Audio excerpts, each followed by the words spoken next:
بسم اللہ الرحمن الرحیم۔ برادران ملت اسلامی، السلام علیکم ورحمۃ اللہ وبرکاتہ۔ الحمدللہ الحنان المنان الذي خلق الانسان وعلمه البیان، والصلاة والسلام على رسوله سید الانس والجان وعلى آلہ واصحابہ ذوی الخیر والاحسان، اما بعد فاعوذ باللہ من الشیطان الرجیم، بسم اللہ الرحمن الرحیم۔ وقل جاء الحق وزهق الباطل ان الباطل كان زهوقا، صدق اللہ مولانا العظیم۔ بارگاہ رسالت مآب صلی اللہ علیہ وسلم میں درود پاک کا ہدیہ پیش کریں۔ اللہم صلی علی سیدنا و مولانا محمد معدن الجود والکرم وآلہ واصحابہ الکرام وابنہ الکریم وبارک وسلم صلاة دائمة سرمدا ابدا۔ عزیزان گرامی وقار، میں یہ چاہتا ہوں جہاں پر آ کر ہم رکے تھے وہیں سے ہم پھر آگے بڑھتے ہیں۔ ہم رکے تھے کہاں آ کر؟ کچھ دیر کی خاموشی ہے، اس کے بعد ہم آگے بڑھتے ہیں، اس لیے کہ مجھے کوئی شعر اب یاد کرانے کی ضرورت نہیں اور نہ ہی کسی کے سامنے کچھ بولنے کی ضرورت ہے۔ حالات تو ایسے تھے کہ جو نان مسلم تھے وہ بھی ہمیں جیل میں دیکھ کر یہی کہتے تھے کہ آپ ہی نے کہا ہے یہ فلاں بات۔ ہم نے کہا اللہ تبارک و تعالیٰ نے تم کو بھی یاد کرا دیا۔ میرے عزیزو، ستیزہ کار رہا ہے ازل سے تا امروز، شرار بو لہبی سے چراغ مصطفی۔ یہ آج کل کے معاملات نہیں، ابتدا سے حق اور باطل کے معرکے ہوتے رہے، لیکن ایک بات میں آپ سب کو بتانا چاہتا ہوں، مظفر کو مقید نہ سمجھ اے سیاد۔ سیدنا مظفر حسین کچھوچوی رحمت اللہ تعالیٰ علیہ جیل گئے تھے، قید میں تھے، تب انہوں نے یہ شعر کہا تھا کہ مظفر کو مقید نہ سمجھ اے سیاد، میری یہ اسیری بھی سنت آبائی ہے۔ میرے آبا و اجداد کی سنت ہے جس پر میں عمل کر کے آ رہا ہوں، میرے بزرگوں کی یہ سنت تھی۔ بہرحال جن کو جس راستے سے مجھے گزارنا تھا، لوگوں کے دلوں میں یہ ٹھنڈک تھی شاید کہ زبان بند کر کے چند دنوں کے لیے قید کر دیا جائے، مگر میرا عقیدہ یہ تھا کہ اللہ تبارک و تعالی جب تک چاہے کہ کوئی اس کے لیے پابندی نہیں لگا سکتا۔ وَإِن يَمْسَسْكَ اللَّهُ بِضُرٍّ فَلَا كَاشِفَ لَهُ إِلَّا هُوَ۔ رب تعالیٰ فرماتا ہے اگر اللہ تعالیٰ تمہیں کوئی مصیبت دے تو اس کے علاوہ کوئی ٹال نہیں سکتا۔ وَإِن يَمْسَسْكَ اللَّهُ بِخَيْرٍ فَلَا رَادَّ لِفَضْلِهِ، اور اللہ کسی کو بھلائی دے دے تو پھر اس کو روک بھی کوئی نہیں سکتا۔ مولا تبارک و تعالیٰ اگر کسی کو کوئی مقام عطا کر دے تو ہزاروں کیڑوں کے پھڑپھڑانے سے وہ مقام ختم بھی نہیں ہو سکتا۔ اللہ تبارک و تعالیٰ جس کو بڑھانا چاہے اس کے لیے کوئی راستہ رکاوٹ نہیں بن سکتا۔ اس لیے کہ ہم نے تاریخ میں دیکھا ہے پیبند لگے کپڑے پہننے والے، پیروں میں چپل نہیں تھے، جن کے ناخن تک اکھڑ جاتے تھے، لیکن وہ جب چلتے تھے قیصر و کسریٰ بھی کانپتے تھے، جن کا ہی یہ نعرہ تھا ٹل نہ سکتے تھے جنگ میں اگر اڑ جاتے تھے، پاؤں شیروں کے بھی میدان سے اکھڑ جاتے تھے، حق سے سرکش ہوا کوئی تو بگڑ جاتے تھے، ارے تیغ کیا چیز ہے ہم توپ سے بھی لڑ جاتے تھے۔ یہ وہ صحابہ کرام اور اسلاف کرام، ان کا یہ معمول تھا۔ بظاہر ان کے پاس کوئی اسباب نہیں تھے لیکن اللہ کی مدد تھی، وہ پانی کی طرح بہتے ہوئے چلے گئے، نہ چٹانوں نے ان کا راستہ روکا نہ دریاؤں نے ان کا راستہ روکا، وہ جس طرف سے جاتے تھے اللہ تعالیٰ ان کے لیے راستے بناتا تھا۔ عزیزان گرامی وقار، کون ہے وہ جو دریائے دجلہ میں اپنے گھوڑے دوڑائے تھے؟ کون ہے وہ جو دریا میں اپنی کشتیاں ڈال کر جلا دیا تھا کہ واپس جانے کا کوئی تصور نہ ہو؟ یہ سب میرے مصطفیٰ کریم کے دیوانوں کی ہی بات تھی۔ اسی لیے آج بھی دنیا گھبراتی ہے تو شانے لوگوں سے نہیں، دیوانوں سے ہی گھبراتی ہے. بہت زیادہ چالاک رہنے والوں سے نہیں، دیوانوں سے دنیا گھبراتی ہے. اس لیے کہ دنیا کو پتا ہے، دنیا جانتی ہے کہ دیوانہ کہاں دیکھتا ہے کسی کو پتا نہیں. اور یہ اس دیوانے کی بات کر رہا ہوں جس کے لیے اللہ کے حبیب صلی اللہ تعالیٰ علیہ وسلم کی عزت و وقار سب سے اول ہے. عزیزان گرامی وقار، آج آپ کے سامنے حاضر آیا. یہ میرے استاد گرامی، مربی، استاذ الاساتذہ، برادر گرامی حضرت العلامہ مفتی زبیر احمد صاحب قبلہ ادام اللہ اقبالہ، جنہوں نے دن رات ایک کر دیے تھے. میرے خیال سے 8 مہینے میں جتنے ان کے بال سفید ہوئے اس سے زیادہ نہیں ہوئے ہوں گے. صرف اس لیے نہیں کہ ایک بھائی کے لیے، اس لیے بھی لڑ رہے تھے کہ ایک عالم کے لیے جس سے دین کا بہت سارا حصہ وابستہ ہے. ان کی محنتیں رائگاں نہ گئیں. بہت سارے میرے احباب و اقربا، خاص طور پر مدن پورہ اور وکرولی سے، جنہوں نے اپنے گھر بار چھوڑ کر میرے لیے دوڑتے بھاگتے رہے. اللہ رب العزت اس بات کا شاہد ہے، ایک ایک دن اندر میں نے سب کے لیے دعائیں کی ہیں. اور ایسا نہیں کہ کوئی دن بھولا جاتا. اور باہر کی ہمیشہ یہ خبریں آتی رہتی ہیں کہ حالات کیسے کے کیسے ہوتے جا رہے ہیں. کبھی اگر گھبراہٹ اور بے چینی ہوتی تو میرے عزیزوں صرف ایک ہی بات ہمارے پاس تھی علاج کے لیے. ایک ہی علاج تھا. جب بے چینی بڑھ جاتی، اپنوں سے رابطہ نہیں ہو پاتا اور کسی کے خبر نہ پہنچتی، کھانے پینے کی تکلیفیں، رہنے سہنے کی مصیبتیں جب سر پر آتی، تو ایک ہی علاج تھا، ان کے نثار کوئی کیسے ہی رنج میں ہو. ان کے نثار کوئی کیسے ہی رنج میں ہو. جب یاد آ گئے ہیں سب غم بھلا دیے ہیں. جب یاد آ گئے ہیں سب غم بھلا دیے ہیں. اس رسول محترم صلی اللہ تعالیٰ علیہ وسلم کا احسان عظیم ہے. بار بار مجھے یہ احساس ہوتا رہا، پوری دنیا اگر چھوڑ دے، مگر یقین تھا آمنہ کا لال کبھی نہیں چھوڑے گا.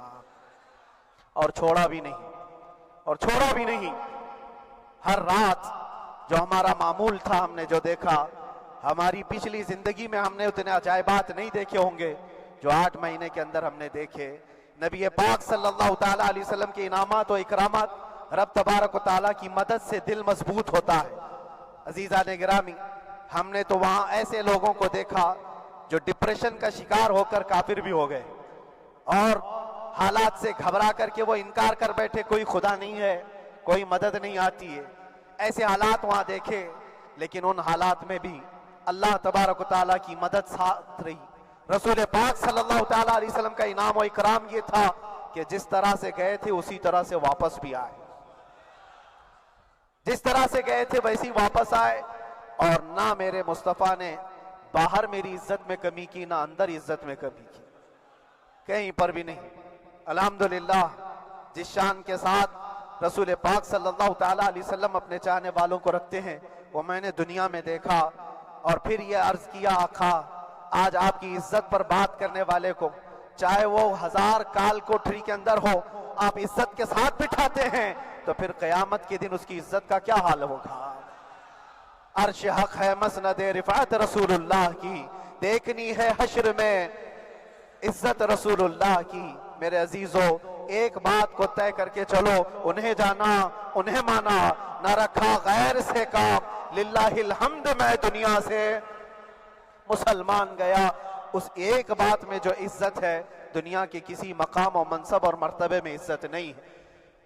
اور حالات دنیا انشاءاللہ میں سناتا رہوں گا.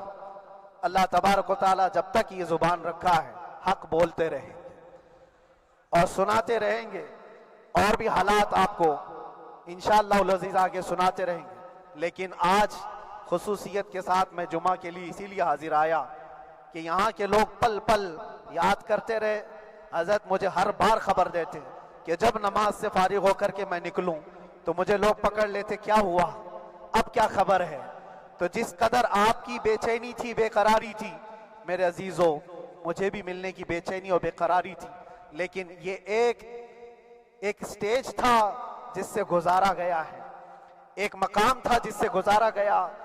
میں تو ایک نکما آدمی، میں تو ایک کم پڑا ہوا ہوں، لیکن آپ کو بزرگان دین کی اگر تاریخ پتہ ہو، امام اعظم ابو حنیفہ رضی اللہ تعالیٰ عنہ جن کو ناحق جیل میں رکھا گیا تھا، امام موسیٰ کاظم رضی اللہ تعالیٰ عنہ 7 سال تک قید میں رہے۔ یہ کون امام موسیٰ کاظم؟ جن کے دربار میں جانے کے لیے غوث اعظم عبد القادر جیلانی رضی اللہ تعالیٰ عنہ 4 کلومیٹر دور اپنی چپل اتار دیا کرتے تھے۔ امام موسیٰ کاظم کا وہ دربار ہے جن کو باب الحوائج کہا جاتا ہے۔ تو اس امام کو 7 سال تک بغیر کسی قصور کے قید میں رکھا گیا، اور حد تو یہ ہے کہ اسی قید خانے میں زہر دے کر کے آپ کو مارا گیا ہے۔ آپ کا جنازہ جیل سے نکلا تھا۔ امام احمد بن حنبل جن کو 5 لاکھ حدیثیں یاد ہیں نبی پاک صلی اللہ تعالیٰ علیہ وسلم کی، بغداد کے سر بازار آپ کو ننگی پیٹھ پر کوڑے مارے گئے۔ آپ کو اندازہ ہے بزرگان دین کی ایک لمبی فہرست ہے۔ جب میں وہاں گیا تھا تو ایک بزرگ کی بڑی یاد آئی، وہ تھے حضرت مجدد الفیسانی رضی اللہ تعالیٰ۔ اکبر جیسے ڈکٹیٹر کے سامنے، اس زمانے کے سب سے بڑے ڈکٹیٹر بادشاہ کے سامنے آپ نے حق بات کا اعلان کیا تھا۔ مجدد الفیسانی رحمت اللہ تعالیٰ علیہ نے فرمایا تھا کہ اسلام نام سے جو دین ہوگا وہ محمد عربی کا لایا ہوا ہی دین ہوگا، کسی اور بادشاہ کا بنایا ہوا نہیں ہوگا۔ اس بات پر آپ کو قید میں ڈالا گیا تھا، 8 سال تک قید میں رکھا گیا۔ 8 سال میں بادشاہ مر بھی گیا، بیٹا بادشاہ بنا، لیکن کسی نے آ کر جہانگیر کے سامنے یہ بات رکھی کہ آپ کے باپ نے جس مولانا کو قید میں ڈالا تھا گوالیار کی جیل میں، 8 سال میں جیل کا نقشہ بدلا ہوا ہے۔ تو بادشاہ نے پوچھا ہوا کیا ہے؟ کہا کہ اس مولانا نے 8 سال میں تقریباً 700 قیدیوں کو عالم بنا دیا ہے۔ درس حدیث، درس تفسیر، قرآن کا علم، نمازیں جماعتوں سے وہاں اس طرح ادا ہوتی ہیں جیسے لگتا ہے گنبد خضرا کی چھاؤں میں ہے۔ رب تبارک و تعالیٰ کا یہ احسان عظیم تھا۔ ان 8 مہینوں میں بحمدہ تعالیٰ میں نے اپنی لائف میں کبھی اتنی امامت نہیں کی تھی جتنی وہاں امامت کیا، اس لیے کہ پابندی نہیں ہو پاتی۔ جب جب امام رہا مسجد میں چھٹیاں ہوا کرتی تھی، ادھر ادھر آنا جانا، لیکن وہاں پر کبھی کسی نماز میں چھٹی نہیں ہوئی۔ اور امامت اللہ تبارک و تعالیٰ کو جہاں لینا ہے وہاں لیتا رہے۔ اور مجھے اس بات کا تھوڑا قلق تھا، 24 سال سے میں تراویح سنا رہا تھا، 24 تراویح ہو چکی تھی، رمضان المبارک کا 24 گزر چکے تھے، 25واں سال تھا، ظالموں نے مجھے رمضان سے پہلے اندر کر دیا۔ بار بار یہ خواہش ہوتی تھی کہ میری تراویح چھوٹنے نہ پائے، 25ویں تراویح ہے، 25ویں محراب ہے، لیکن رب تبارک و تعالیٰ کا احسان، اندر موجود سارے مسلمانوں نے یہ مطالبہ کیا کہ ہم یہاں جماعت سے تراویح قائم کریں گے۔ اور اب تک لوگ الم تری کیف والی تراویح کبھی کبھار پڑھ لیا کرتے ہیں، لیکن سارے لوگوں نے مل کر کے یہ اتفاقاً کہا کہ ہم پورا قرآن آپ سے سننا چاہتے ہیں۔ کیسے کیسے قیدی تھے، کیسے کیسے کرائم والے تھے۔ میں نے کہا آج میں 1 دن پڑھاتا ہوں، 1 پارہ پڑھوں گا، آپ کو اگر لگے تو بتا دینا، بھاری پڑ جائے، کیونکہ لوگ سارے کرمنل ہیں اور کئی طرح کے جرائم کیے ہوئے لوگ، نماز دین سے کہاں زیادہ رشتہ۔ کہا ہو سکتا ہے یہ گھبرا کر بھاگ جائیں، 1 دن پڑھاؤں گا، اگر آپ کو لگے تو بول دینا، نہیں تو کل سے الم تری۔ پہلے دن تراویح پڑھائے، دوسرے دن سارے لوگوں نے کہا آپ نے 1 پارہ پڑھایا ہے، سحری تک بھی پڑھائیں گے تو انشاءاللہ کھڑے رہیں گے۔ یہ جو استقامت، یہ ساری چیزیں دلوں کا جمع ہونا اور ہماری طرف دلوں کو پھیر دینا بغیر اللہ کی مدد کے نہیں ہوتا، رسول پاک صلی اللہ تعالیٰ علیہ وسلم کے کرم و احسان کے بغیر نہیں ہوتا۔ وہ تراویح بھی پڑھتے رہے، تفسیر قرآن بھی سنتے رہے اور قرآن کی تعلیم بھی لیتے رہے۔ پھر مجھے اندازہ یہ ہوا کہ رب تبارک و تعالیٰ کی منشا یہ تھی کہ ہماری تراویح کی محراب کی سلور جبلی جیل کے اندر ہو جائے۔ مجھے اس بات کا کوئی قلق نہیں رہا کہ میری کوئی چیز چھوٹ گئی ہے۔ ہاں، عید، بقرعید، محرم، یہ تمام چیزیں لوگوں کی یاد تو رہتی، رشتہ دار، احبا، اقربا کی یاد، لیکن اللہ کی مرضی، میرا رب تبارک و تعالیٰ جو پسند کرے اس میں ہم راضی ہیں۔ اگر مولا یہ چاہتا ہے کہ میں تنہا پڑھوں تو اس کی رضا میں ہم راضی ہیں۔ اگر وہ چاہتا ہے کہ مجمع ہزاروں میں ہم ہم نماز ادا کریں تو اس کی مرضی پر ہم قائم ہیں۔ عزیزان گرامی وقار، صبر اور سکون کے ساتھ جو حالات گزرے اس میں سب سے بڑا کردار آپ سب کی دعاؤں کا ہے، سب کی دعاؤں کا۔ مشائخ، سارے پیران اعظام، تمام سلاسل کے اور ہر مسجد کے امام اپنے محراب اور منبر سے جو دعا کرتے رہے، یہ سارا ذخیرہ میرے لیے اتنا بڑا ہے جس کو میں بیان نہیں کر سکتا۔ ہر ایک کی جانب سے دعائیں، عورتوں بچوں کی طرف سے منتیں، روزے، نہ جانے کیا کیا کر لیا۔ پھر مجھے اندازہ ہوا کہ صرف اپنے آرام اور اپنے راحت کے لیے پھڑپھڑانے سے کچھ نہیں ہوگا۔ رب تبارک و تعالیٰ یہ چاہتا ہے کہ پوری امت مل کر کے اس فقیر کے لیے دعا کرے، اور اللہ تعالیٰ کو جب تک منظور تھا تمہاری دعائیں ہوتی رہی۔ بعض لوگوں کو یہ خیال بھی آیا، کچھ میرے احبا اقربا رشتہ داروں نے بھی کہا اتنی ساری دعائیں ہوئی، اتنی ساری دعائیں ہوئی، قبول کیوں نہیں ہوتی؟ ایک بات یاد رکھو، پوری دنیا مل کر کھڑے ہو کر دعا کرے، اللہ کی قدرت پر کوئی کام کرنا واجب نہیں ہے، اللہ پر کوئی چیز واجب نہیں ہے۔ اگر وہ اپنے فضل سے عطا کر دے تو اس کا احسان ہے، اس کا احسان ہے۔ اب چاہے وہ سال بھر میں قبول کرے کہ 5 سال میں قبول کرے، ایک بات یاد آتی ہے میرے عزیزوں، ہماری قید تو 8 مہینے کی ہوگی، ان بزرگان دین کی قید 8 سال 7 سال۔ امام محمد بن حسن عسکری 20 سال تک قید میں رہے، 20 سال تک اندر سلاخوں کے پیچھے بند رکھا گیا۔ یہ اہل بیت اطہار ہیں، ائمہ اعظام ہیں، ان کی تکلیفیں دیکھ کر پھر ہماری تکلیف چھوٹی لگتی، اور پھر نبی پاک صلی اللہ تعالیٰ علیہ وسلم کی یاد آتی۔ صرف اس بات کا ہمیں فخر تھا کہ تم نے کبھی چوری کے الزام میں تو نہیں گرفتار کیا، کسی گھناؤنے الزام میں تو نہیں گرفتار کیا۔ ہاں اگر کسی بات پر گرفتار کیا ہے تو ان سے پوچھو تو اب یہ بولنے میں بھی شرم کرتے ہیں، مولانا کو کیوں گرفتار کیا ہے، مولانا کو کیوں اندر رکھا ہے؟ شرم آتی ہے بولنے میں، کیونکہ انہوں نے کچھ ایسا بولا تھا جس کو بولنے میں شرم آتی۔ کیا بولا تھا میرے عزیزوں؟ یہ ایک الگ کہانی ہے، ابھی میں اس پر کچھ گفتگو نہیں کرتا، اس لیے کہ ہر ایک کو یاد ہو چکی ہے، ہر ایک کو یاد ہے۔ میں اس کہانی کی طرف نہیں جاتا، لیکن اتنا مجھے آج اس ملک میں رہتے ہوئے احساس ہے کہ ابھی بھی انصاف ختم نہیں ہوا ہے۔ انصاف پوری طرح ختم ہو جائے تو اللہ کا عذاب آ جائے گا، اللہ کا عذاب آ جائے گا۔ چند لوگ نا انصافی کر سکتے ہیں، لیکن پوری کی پورے روئے زمین پر رہنے والے انسان نا انصافی کرے، ایسا نہیں ہوتا۔ ہمارے حق میں سپریم کی طرف سے جو انصاف آیا ہے، ہمارے دل میں اس قدر جگہ ہے آج، اور اس قدر احساس ہے کہ ہمیں یہ اندازہ آج بھی ہوتا ہے کہ چاہے کچھ بھی ہو جائے لیکن انصاف پوری طرح سے مر نہیں سکتا، انصاف پوری طرح سے مر نہیں سکتا۔ یہ ہمارا ملک عزیز ہندوستان کسی خاص آدمی کے ٹھیکیداری میں نہیں ہے، سبھی کا خون شامل ہے یہاں کی مٹی میں، کسی کے باپ کا ہندوستان تھوڑی ہے، ہمارا بھی ہے، آپ کا بھی ہے، سب کا بھی ہے۔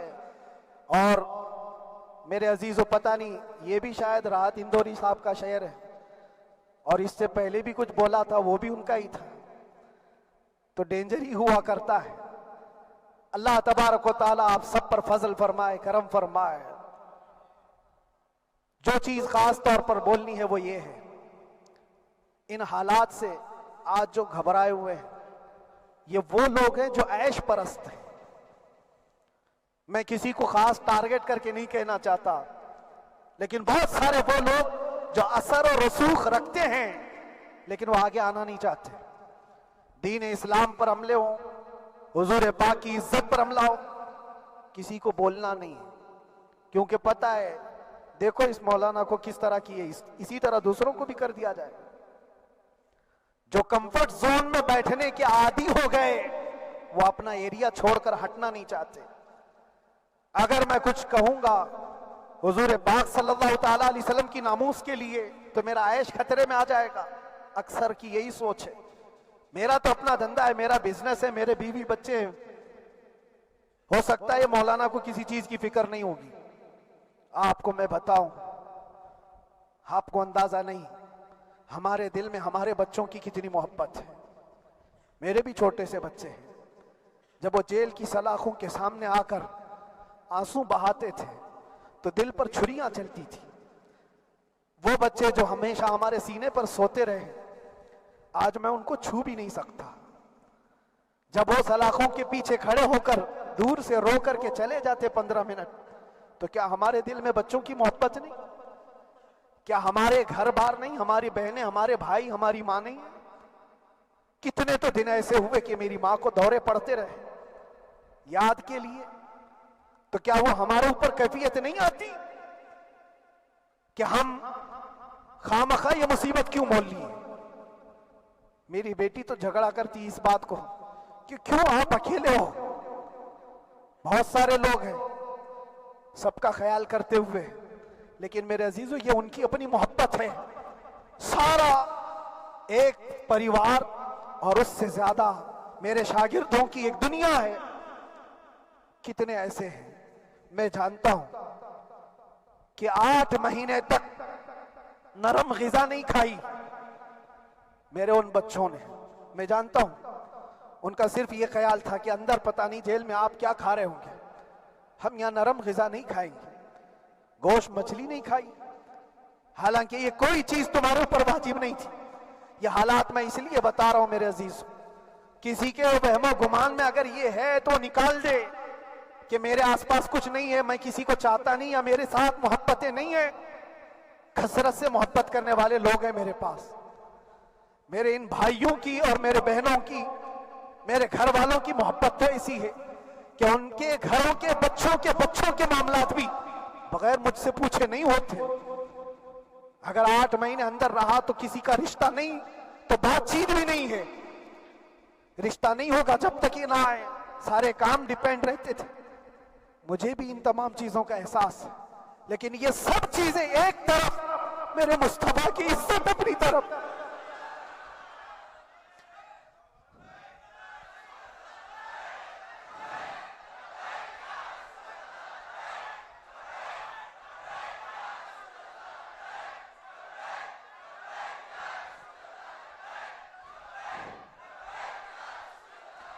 میرے عزیزوں, ہر ایک کے آنسوں کے قطرے میں نے دیکھے, بھائیوں کے, بہنوں کے. میرے پاس ملنے کے لیے میرے جو شاگرد آتے ان کے, یہ اکثر جب جیل کی دیوار پر آ کر کھڑے ہوتے, ان کی آنکھیں لال, یہ آنسو بہاتے 15 منٹ ملاقات کر کے چلے جاتے. آپ کو کیا اندازہ ہے اندر کے حالات ایک دن 1 سال کے برابر لگنے لگتا ہے. گھٹتے رہتے, لیکن ایک بات کا احساس بار بار ہوتا کہ یہ ساری محبتیں ایک طرف ہے, لیکن ہم جس کے لیے کھڑے ہوئے ہیں اس کی محبت میں کوئی سمجھوتا نہیں, اس کی محبت میں کوئی سمجھوتا نہیں. ایمان اسی کا نام ہے, لا یؤمن احدکم حتی اکون احب الیہ من والدہ وولدہ والناس اجمعین. تم میں سے اس وقت تک کوئی پورا مومن نہیں ہو سکتا جب تک کہ اپنی اولاد, اپنے مال دولت, اپنے ماں باپ, سب سے زیادہ اپنے رسول سے محبت نہ کرے. دعا یہی کرتے رہو جب حضور پاک کا معاملہ آئے تو ساری دنیا ایک طرف ہو جائے. میں نے ایک واقعہ پڑھا تھا اندر ہی, حضرت خالد بن ولید رضی اللہ تعالیٰ عنہ ایک قلعے پر اچانک حملہ آور ہوئے تھے. وہ قلعے میں موجود جو دشمنان اسلام تھے ان کی پارٹی چل رہی تھی. بڑے بڑے قالین, صوفے بچھے ہوئے, تشتوں میں قیمتی کھانے رکھے ہوئے تھے. خالد بن ولید کے ساتھ جو لشکر ہے یہ تو وہ غریب صحابہ تھے جو پیون لگے کپڑے پہنتے, ایک کھجور پر پورا دن گزارتے.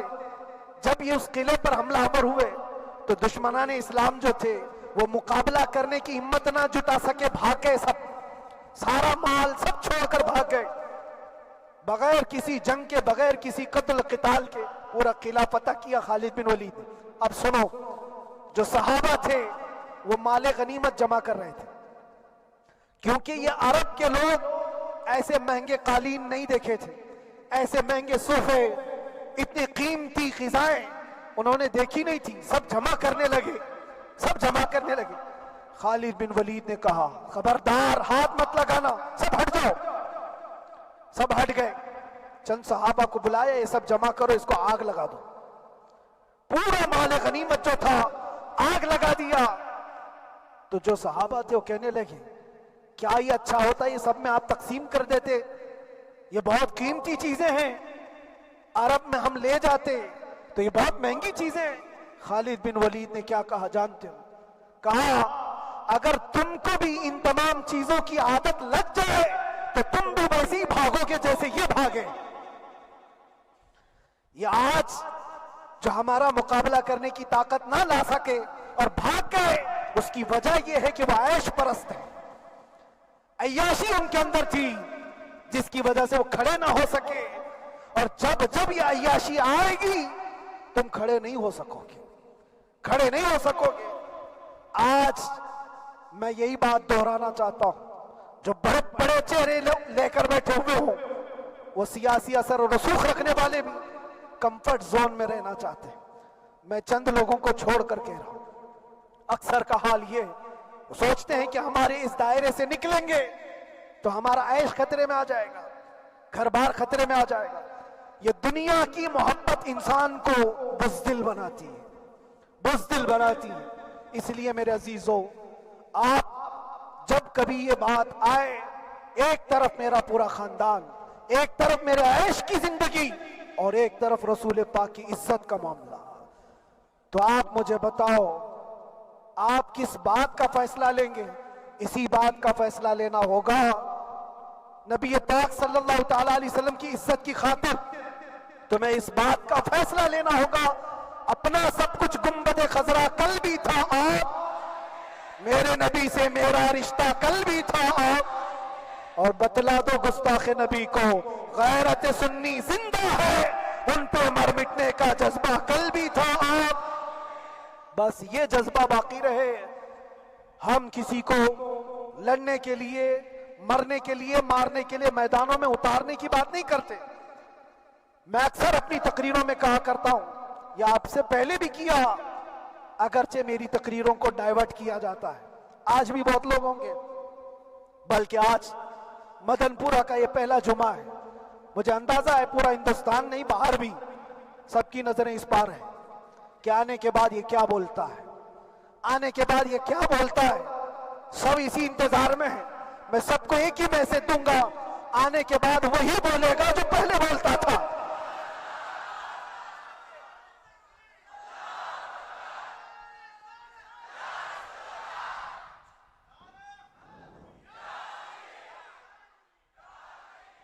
اگر کچھ غلط ہوتا تو ہمارے اس ملک عزیز ہندوستان کی سب سے اعلیٰ عدالت یہ نہیں کہتی کہ ان کے اسپیچ میں کوئی ہیٹ مسئلہ نہیں ہے۔ وہ ہمیں اندازہ ہے میرے عزیزوں، ہاں جہاں غلطی ہوگی ہم بھرے اعلان کے ساتھ کہیں گے کہ ہم سے یہ غلطی ہو گئی، ہم سے یہ خطا ہو گئی، زبان پھسل گئی۔ لیکن جو چیز نہیں ہے تو اگر تم زبردستی اس کو کہو گے تو یہ ہم نہیں مانتے۔ ہاں بس اتنی دعا میرے حق میں کریں کہ جتنی بھی زندگی باقی ہے، جتنی زندگی باقی ہے، اللہ تبارک و تعالی حضور پاک کی محبت اور ان کی عظمت کی حفاظت کے لیے جیتے مرنے کی توفیق عطا فرمائے۔ ہمارا کام صرف اتنا رہ گیا، جو میسج دینا تھا وہ ہم نے دے دیا۔ اب جو حالات آ رہے ہیں میرے عزیزوں، آپ سب کے لیے بھی میں یہ گزارش کروں گا، دین کی طرف آ جاؤ، سچائی کی طرف آ جاؤ، ورنہ گاجر مولی کی طرح کٹ جاؤ گے، ختم ہو جاؤ گے۔ دین کی طرف آؤ، سچائی کی طرف آؤ، اور اسلام نے کہیں پر بھی تمہیں کسی طرح کے آتنک اور دہشت کی تعلیم نہیں دی ہے۔ کہیں پر کسی ٹیررسٹ کی کوئی بھی تعلقات کی، کہیں مجھے کوئی بات بتا دو، اگر کوئی مسلمان اس طرح کی حرکتیں کر جاتا ہے جس کو یہ لوگ بدنام کرتے ہیں، تو ہم سمجھتے ہیں اس کا اسلام سے تعلق نہیں ہوگا۔ اسلام سے تعلق ہوتا تو اس کے اندر صدیق اکبر اور فاروق اعظم کی ادائیں ہوتی۔ آج آپ کو وہ معاشرہ زندہ کرنے کی ضرورت ہے۔ میں نوجوانوں سے کہوں گا، بہت دن گزار لیے ٹک ٹاک پر مجرے، اور تمہارے اس انٹرنیٹ کی دنیا پر جس طرح تم نے آوارگی کر لی ہے، اب وقت کم دم بچا ہے، آ جاؤ میرے نبی پاک کی گنبد کی چھاؤں میں، عزت وہیں پر ہے، انہی کے قدموں میں عزت ہے، اور یہاں پر بھی ہے اور آخرت میں بھی ہے، آخرت میں بھی ہے۔ بس اس عزت کے لیے آپ سب سے میں گزارش یہ کروں گا، سچائی کی طرف واپس آ جاؤ، سچائی کی طرف واپس آ جاؤ۔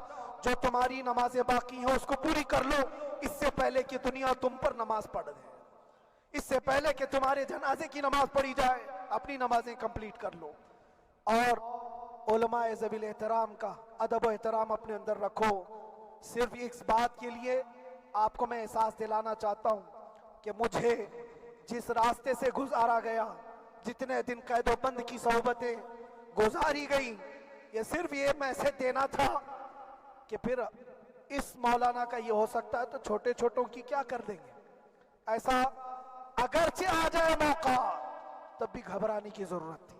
آپ کو پتہ ہے اس ملک عزیز ہندوستان کی آزادی میں 30,000 علماء کو پھانسیوں پر لٹکایا گیا۔ انگریزوں نے 30,000 علماء کو کشمیر سے لے کر دلی تک ہر درخت پر ایک عالم کی لاش لٹکتی تھی۔ انہوں نے قربانیاں دی ہیں، قربانیاں بزرگان دین کے علماء ذوی الاحترام کی ہوئی ہیں۔ یہ اور بات ہے کہ اس جنریشن نے آج ہم کو دیکھا تو ان کو بہت بڑا لگتا ہے، یہ کوئی بہت بڑی بات نہیں تھی، بہت بڑی بات نہیں تھی۔ اس پروسیس سے بہت سارے علماء کو گزارا گیا ہے۔ سرکار مجاہد ملت رحمت اللہ تعالی علیہ ایمرجنسی کے زمانے میں 18 مہینے تک قید میں گزارے، 18 مہینے تک ایمرجنسی، وہ بھی ڈکٹیٹر کا زمانہ تھا، اس زمانے میں بھی آپ اندر رہے، لیکن باہر آنے کے بعد نہ آپ کے مشن میں کوئی کمی آئی، نہ آپ کی زبان میں کوئی لکنت آئی۔ اللہ حوالے جو ہے وہ اللہ کی رضا کی طرف اور رسول پاک کی رضا کی طرف ہوتے ہیں۔ ہم سب بھی اس مشن کو آج یہاں سے زندہ کرتے ہیں، جہاں سے ہم چھوڑے تھے وہیں سے آگے بڑھتے، جہاں سے ہم چھوڑے تھے وہیں سے ہم آگے بڑھتے ہیں۔ کسی کو اگر کچھ برا لگتا ہے تو وہ اس کے سمجھ کا قصور ہے، اس کے فہم کا قصور ہے۔ ہم نے کسی کو ٹارگٹ کر کے کبھی کہا نہیں، بلکہ یہ تو کامن بات ہے، ایک تو کامن کہی جانے والی بات ہے۔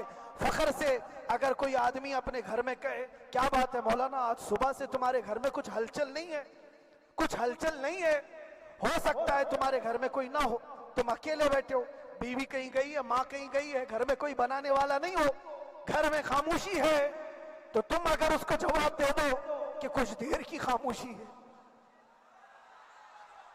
شام میں آ جائے گی، کچھ دیر کی خاموشی ہے، شام میں آ جائے گی، تو کیا گناہ کیا، کیا گناہ کیا؟ اس کے حالات پر وہ بول رہا ہے، اس کے گھر میں خاموشی ہے اسی لیے بول رہا ہے۔ ہم نے بھی اسی لیے کہا کچھ دیر کی خاموشی، اسی لیے کہ ہم جانتے ہیں اسلام وہ نہیں ہے جو یہاں دکھ رہا ہے آج، اسلام تو وہ تھا جو صدیق اکبر کے زمانے کا تھا، اسلام تو وہ تھا جو فاروق اعظم کا تھا، اسلام تو وہ تھا جو عثمان غنی اور حیدر کرار کا تھا۔ تو وہ جو ہلچل تھی وہ خاموش ہے، صلاح الدین ایوبی کا دور تھا، وہ اسلام کی ہلچل تھی۔ تو میرا گھر آج خاموش ہے، اس لیے تو میں پکار کر کے رہا ہوں کچھ دیر کی خاموشی ہے، اور ہمیں اپنے رب سے یقین ہے یہ خاموشی ایک شام ٹوٹے گی، کوئی صلاح الدین آئے گا۔ اور اللہ تبارک و تعالی ہم سب کے اس عزم اور حوصلے کو زندہ رکھے، اور آپ سب کی محبتوں کو سدا سلامت رکھے، اور میرے آقا صلی اللہ تعالی علیہ وسلم کے قدموں پر مر مٹنے کی ہمیں توفیق عطا فرمائے۔ وآخر دعوانا الحمدللہ رب العالمین، لبیک یا رسول اللہ۔